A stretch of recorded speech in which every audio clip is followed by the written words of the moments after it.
शनी शिंगणापूरमधील या बातमीनंतर आता राज्यभरातील आणखी काही घडामोडींचा आपण वेगवान आढावा घेऊया 36 जिल्हे 36 रिपोर्टरमधून।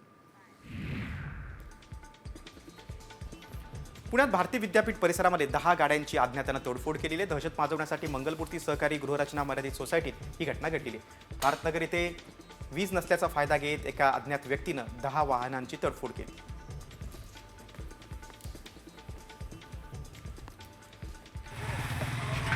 डोंबिवलीतील उद्यानासाठीच्या आरक्षित भूखंडावरील इमारतीवर बुलडोजर चालवलेला आहे। या प्रकरणी बिल्डर चेतन माळी विरोधात गुन्हा दाखल करण्यात आला आहे। पोलीस बंदोबस्तात पोकलेन जेसीबीच्या सहाय्याने ही इमारत केडीएमसीच्या कर्मचाऱ्यांनी उद्ध्वस्त केली।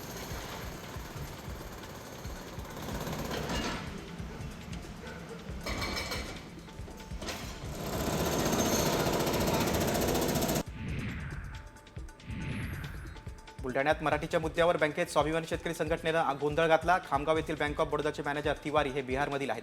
त्यांना मराठी येत नाही। त्या मुद्द्यावर स्वाभिमानी शेतकरी संघटनेचे कार्यकर्ते आक्रमक झाले। त्यांनी गोंधळ घालत तिवारींची कानउघडणी केली।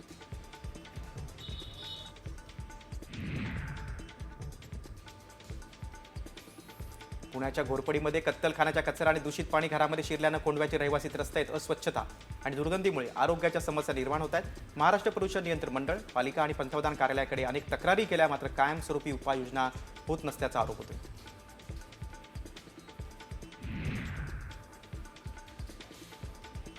सोलापूर जिल्ह्याची वरदायिनी असलेल्या उजनी धरणाची पाणी पातळी फेब्रुवारी अखेर 50% येऊन ठेपली।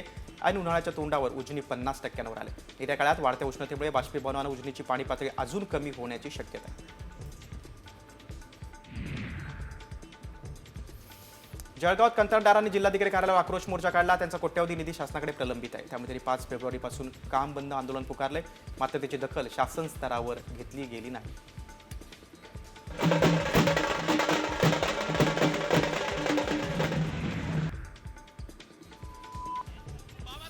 बुलढाण्यातल्या खामगाव तालुक्यातील वजर गावात 2 गटात काल राडा झाला होता। पोलिसांनी दोन्ही गटांची बैठक घेऊन हा वाद मिटवला आहे। महापुरुषांच्या अनधिकृतरित्या बसवलेल्या पुतळ्यांबद्दल वाद निर्माण झाला होता। या ठिकाणी हाणामारी आणि दगडफेकी झाली होती। सध्या गावात शांतता आहे।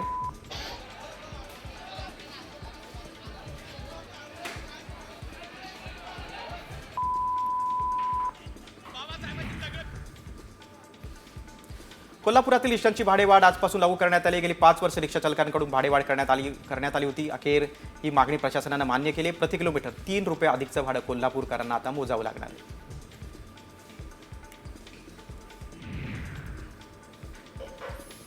अमरावती जिल्ह्यातील मोझरी बस स्थानक हा आंबट शौकीनांचा अड्डा बनलाय। कारण बस स्थानक परिसरातच कंडोमचा सडा आणि दारूच्या रिकाम्या बॉटल्स दिसून आल्या। त्या प्रकरणी आता एसटी महामंडळ आणि पोलीस प्रशासनाच्या भूमिकेवर प्रश्नचिन्ह दिसून येते।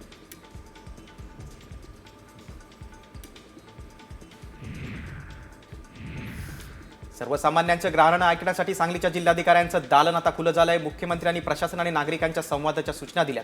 त्यानंतर सांगलीचे जिल्हाधिकारी अशोक काकडे हे सोमवार आणि शुक्रवार हे 2 दिवस आपलं दालन सर्वसामान्यांसाठी खुलं करणार आहेत। संदर्भातलं